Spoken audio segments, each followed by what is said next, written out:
Россия КМШ өлкөлөрүнүн ичинен коронавирусту жуктуруп алгандардын саны боюнча сап башында турат. Бул тууралуу республикалык штабтан билдиришти. Маалыматка ылайык аталган өлкөдө коронавирусту 32.008 адам жуктурса, каза тапкандардын саны 273.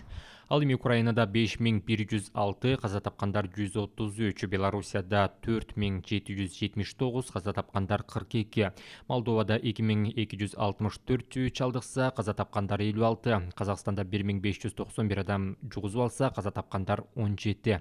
Өзбекстанда 1450 адам, ал эми каза тапкандар 4, Азербайжанда 1340, каза тапкандар 15, Арменияда 1201, каза тапкандардын саны 19.